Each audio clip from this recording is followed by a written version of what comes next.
Hello students, अनंत ज्ञान भाई सज्जन में आप सभी का हार्दिक स्वागत है। यदि आप इस चैनल पर नए हैं तो please like, share and subscribe जरूर कर लीजिए। आज हम class 12th political science chapter 7 समकालीन विश्व में सुरक्षा के महत्वपूर्ण नोट्स पढ़ेंगे, जो कि मैं आपको दो पार्ट में पढ़ाऊंगी। तो जिसका पहला पार्ट है हाफ चैप्टर, जो आपके चैप्टर का जो हाफ है वो इस पहले पार्ट में पढ़ाऊंगी, और बाकी का जो चैप्टर है उससे संबंधित नोट्स मैं दूसरी क्लास में पढ़ाऊंगी। तो सबसे पहले चैप्टर का नाम है समकालीन विश्व में सुरक्षा, अर्थात जो समकालीन विश्व है, वर्तमान में जो विश्व है उसमें सुरक्षा के क्या मायने हैं, किस प्रकार की धारणाएं हमारी सुरक्षा सुनिश्चित करती है, वही सब हम इस चैप्टर में पढ़ेंगे। तो पहले देखते हैं सुरक्षा का अर्थ। सुरक्षा का बुनियादी अर्थ है खतरे से आजादी, परंतु केवल उन चीजों को सुरक्षा से जुड़ी चीजों का विषय बनाया जाए जिनसे जीवन के केंद्रीय मूल्य को खतरा हो। अब सुरक्षा का क्या अर्थ है, इसमें लिखा है खतरे से आजादी। अच्छा, अर्थ हमारी सुरक्षा तब सुनिश्चित होती है जब हम बाहरी खतरे या आंतरिक खतरे से सुरक्षित हो या उससे आजाद रहें, तभी हमारी सुरक्षा सुनिश्चित है। लेकिन केवल उन चीजों को सुरक्षा से जोड़ना जरूरी नहीं है जिनसे जीवन के केंद्रीय मूल्यों को खतरा हो। अब सुरक्षा की धारणाएं क्या हैं? वर्तमान विश्व में सुरक्षा की अनेक धारणाएं हैं, जिसमें से प्रमुख है, पहला है पारंपरिक धारणा और दूसरा है गैर पारंपरिक धारणा। अब पारंपरिक धारणा के अंतर्गत कौन कौन सी धारणाएं आती हैं वे हम देखते हैं। पहला है बाहरी खतरा। अब बाहरी खतरा किस प्रकार का हो सकता है? जैसे पहला है सैन्य हमला, दूसरा है जंग संहार, तीसरा है शक्ति संतुलन, चौथा है गठबंधन और अंतिम है शस्त्रीकरण। अर्थात जब हमें बाहरी खतरा किस प्रकार से हो सकता है, एक तो किसी राष्ट्र द्वारा सैन्य हमला किया जाए, या फिर जैसे हमारे राष्ट्र में जंग संहार की कोई योजना बना रहा हो, या फिर जैसे बाहरी जो राष्ट्र हैं, हमारे पड़ोसी राष्ट्र हैं, वे एक तरह से शक्ति संतुलन कर लें और हम पर आक्रमण करें, तो ये बाहरी खतरा है। चौथा है गठबंधन, जब शक्तिशाली राष्ट्र गठबंधन करके किसी कमजोर राष्ट्र को दबाते हैं, तो ये भी बाहरी खतरा होता है। और अंतिम है शस्त्रीकरण, अर्थात हमारे पड़ोसी देश शस्त्रीकरण की प्रक्रिया को अपनाते हैं, तो उससे भी हमें बाहरी खतरा हो सकता है। और दूसरा पॉइंट है इसमें आंतरिक खतरा। अब आंतरिक खतरा किस प्रकार का हो सकता है? इसमें है पहला है कानून व्यवस्था, कि यदि हमारी कानून व्यवस्था सुदृढ़ नहीं है तो देश में संप्रभुता को आंतरिक खतरा हो सकता है। दूसरा है पॉइंट अलगाववाद, अर्थात हमारे राष्ट्र में विभिन्न धारणाओं को अंदर अलगाववाद की भावना पनप रही है, तो ये आंतरिक खतरा है। तीसरा है गृह युद्ध, अर्थात हमारे जो पॉलिटिशियन हैं उन सब में एक मत नहीं हो तो गृह युद्ध की संभावना हो सकती है। अब दूसरा पॉइंट है गैर पारंपरिक धारणा। सुरक्षा की जो गैर पारंपरिक धारणा है वो कौन सी है? इसके अंतर्गत आता है मानवता की सुरक्षा, अर्थात व्यापक अर्थ में भूख, महामारी और प्राकृतिक विपदा से सुरक्षा। दूसरा पॉइंट है इसमें विश्व सुरक्षा। विश्व सुरक्षा में अंतर्गत क्या पॉइंट है? नवीन चुनौतियां, आतंकवाद, बीमारियों, जलवायु संकट से सुरक्षा शामिल है। अब सुरक्षा की जो पारंपरिक धारणा है उसके अंतर्गत हमारी बाहरी सुरक्षा किस प्रकार सुनिश्चित होती है? इस धारणा से हमारा तात्पर्य है कि राष्ट्रीय सुरक्षा की धारणा से होता है। सुरक्षा की पारंपरिक अवधारणा में सैन्य खतरे को किसी देश के लिए सबसे ज्यादा खतरनाक माना जाता है। इस खतरे का स्रोत कोई दूसरा मुल्क होता है जो सैन्य हमले की धमकी देकर संप्रभुता, स्वतंत्रता और क्षेत्रीय अखंडता जैसे किसी देश के केंद्रीय मूल्यों के लिए खतरा पैदा करता है। अब सुरक्षा की जो पारंपरिक धारणा है जिसके अंतर्गत हम बाहरी सुरक्षा की मानना करते हैं, कामना करते हैं, तो इसके अंतर्गत ये आता है कि सैन्य खतरे को किसी देश के लिए सबसे ज्यादा खतरनाक मानते हैं, और इस खतरे का स्रोत जो होता है वो होता है दूसरा देश, अर्थात दूसरा मुल्क, जो कि सैन्य हमले की धमकी देकर हमारी संप्रभुता, स्वतंत्रता और अखंडता को खतरा पैदा करता है। सुरक्षा की पारंपरिक धारणा आंतरिक सुरक्षा के तहत।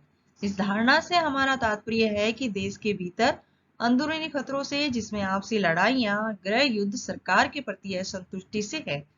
यह सुरक्षा आंतरिक शांति और कानून व्यवस्था पर निर्भर करती है। इसमें अपने देश के लोगों से ही खतरा होता है।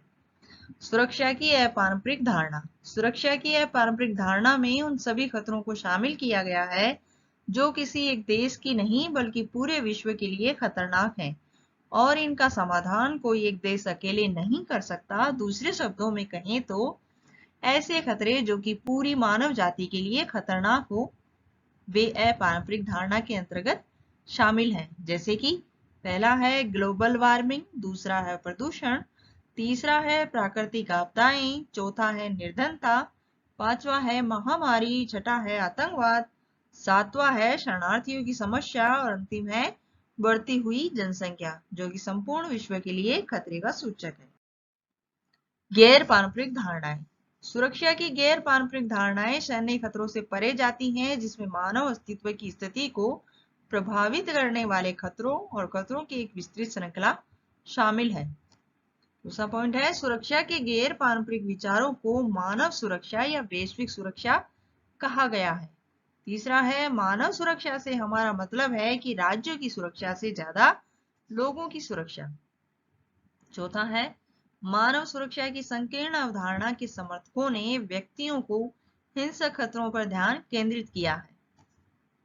पांचवा है दूसरी ओर मानव सुरक्षा की व्यापक अवधारणा के समर्थकों का तर्क है कि खतरे के एजेंडे में भूख, बीमारी और प्राकृतिक आपदा शामिल होनी चाहिए। वैश्विक सुरक्षा का विचार 1990 के दशक में ग्लोबल वार्मिंग, एड्स और इतने पर जैसे खतरों की वैश्विक प्रकृति के जवाब में उभरा। अब अगला पॉइंट है किसी सरकार के पास युद्ध की स्थिति में कौन से विकल्प होते हैं और वो किस प्रकार युद्ध का सामना करता है। तो बुनियादी तौर पर किसी सरकार के पास युद्ध की स्थिति में 3 विकल्प होते हैं। कितने होते हैं? 3 विकल्प। अब वो कौन कौन से हैं? पहला है आत्मसमर्पण करना, दूसरा है दूसरे पक्ष की बात को बिना युद्ध किए मान लेना अथवा युद्ध से होने वाले नाश को इस हद तक बढ़ाने के संकेत देना कि दूसरा पक्ष सहम कर हमला करने से बाज आए या युद्ध ठन जाए तो अपनी रक्षा करना ताकि हमलावर देश अपने मकसद में कामयाब न हो सके और पीछे हट जाए। और तीसरा है हमलावर को पराजित करना। तो ये 3 विकल्प होते हैं जब युद्ध की स्थिति बन जाती है। अपरोध। युद्ध में कोई सरकार भले ही आत्मसमर्पण कर दे लेकिन वह इसे अपने देश की नीति के रूप में कभी प्रचारित नहीं करना चाहेगी। इस कारण सुरक्षा नीति का संबंध युद्ध की आशंका को रोकने में होता है, जिसे अपरोध कहा जाता है। अपरोध क्या होता है कि यदि जैसे मतलब सरकार ये सुनिश्चित करती है कि युद्ध करने में इस देश का भला नहीं है, हमारा नुकसान है, तो वह वहां आत्मसमर्पण करना ही उचित समझता है। तो इस आत्मसमर्पण को युद्ध रोकने की टालने से जो कहा जाता है उसे अपरोध कहा जाता है। अब रक्षा युद्ध को सीमित रखने अथवा उसको समाप्त करने से जो होता है उसे रक्षा कहा जाता है। परंपरागत सुरक्षा नीति के तत्व। पहला है शक्ति संतुलन, दूसरा है गठबंधन बनाना। पहला पॉइंट है शक्ति संतुलन। कोई देश अपने ऊपर होने वाले संभावित युद्ध या किसी अन्य खतरों के प्रति संवेदनशील रहता है। वह कई तरीकों से निर्णय अथवा शक्ति संतुलन को अपने पक्ष में करने की कोशिश करता रहता है और अपने ऊपर खतरे वाले देश से शक्ति संतुलन को बनाए रखने के लिए वह अपनी सैन्य शक्ति बढ़ाता है, आर्थिक और प्रौद्योगिकी शक्ति को बढ़ाता है और मित्र देशों से ऐसी स्थितियों से निपटने के लिए संधियां करता है। शक्ति संतुलन क्या होता है कि जब मतलब कोई राष्ट्र अपने ऊपर होने वाले युद्ध या खतरों के प्रति संवेदनशील रहता है तो वह ऐसा निर्णय लेता है कि जिसके कारण अपने शक्ति संतुलन को सुदृढ़ करने की कोशिश करता है। दूसरा है गठबंधन बनाना। गठबंधन में कई देश शामिल होते हैं और सैन्य हमले को रोकने अथवा उससे सुरक्षा करने के लिए संवेद कदम उठाते हैं। अधिकांश गठबंधनों को लिखित संधि से एक औपचारिक रूप मिलता है और ऐसे गठबंधन को यह बात बिल्कुल स्पष्ट रहती है कि खतरा किससे है। किसी देश अथवा गठबंधन की तुलना में अपनी ताकत का असर बढ़ाने के लिए देश गठबंधन बनाते हैं। अब गठबंधन का आधार क्या है? पहला है किसी देश अथवा गठबंधन की तुलना में अपनी ताकत का असर बढ़ाने के लिए देश गठबंधन बनाते हैं। दूसरा है गठबंधन राष्ट्रीय हितों पर आधारित होते हैं और राष्ट्रीय हितों के बदल जाने पर भी गठबंधन भी बदल जाते हैं। एशिया और अफ्रीका के न स्वतंत्र देशों के सामने खड़ी सुरक्षा की चुनौतियां। अब जो नव विकासशील राष्ट्र हैं, जो एशिया और अफ्रीका के राष्ट्र थे, जो कि मतलब उपनिवेशवाद से जिन्हें मुक्ति मिली थी, ऐसे राष्ट्रों के सामने सबसे बड़ी जो चुनौती थी वह थी सुरक्षा की। तो इन लोगों ने मतलब इसके क्या मायने निकाले और किस प्रकार लिए इन्होंने सुरक्षा सुनिश्चित की। पहला था, एक तो इन देशों को अपने पड़ोसी देश से सैन्य हमले की आशंका थी, दूसरा इन्हें अंदरूनी सैन्य संघर्ष की भी चिंता करनी थी। अब सुरक्षा की जो परंपरागत धारणा में युद्ध नीति थी वह किस प्रकार किया इन्होंने। सुरक्षा की परंपरागत धारणा में स्वीकार किया जाता है कि हिंसा का इस्तेमाल यथासंभव सीमित होना चाहिए। इसमें न्याय युद्ध की यूरोपीय परंपरा का ही प्रवृत्ति विस्तार है। आज लगभग पूरा विश्व मानता है कि किसी देश को युद्ध उचित कारणों यानी आत्मरक्षा अथवा दूसरों को जनसंहार से बचाने के लिए ही करना चाहिए। दूसरा है, इस दृष्टिकोण के अनुसार किसी युद्ध में युद्ध साधनों का सीमित इस्तेमाल होना चाहिए। तीसरा है, युद्धरत सेना को चाहिए कि वह संघर्ष विमुख शत्रु, निहत्थे व्यक्ति अथवा आत्मसमर्पण करने वाले शत्रु को न मारे। चौथा है, सेना को उतने ही बल का प्रयोग करना चाहिए जितना आत्मरक्षा के लिए जरूरी हो और उसे एक सीमा तक ही हिंसा का सहारा लेना चाहिए।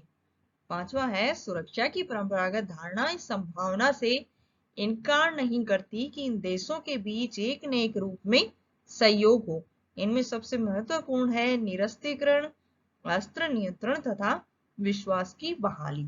इन सभी पॉइंटों के जरिए हम अपनी सुरक्षा की जो परंपरागत धारणा है उसमें इस युद्ध नीति को सुनिश्चित कर सकते हैं और युद्ध को टाल सकते हैं।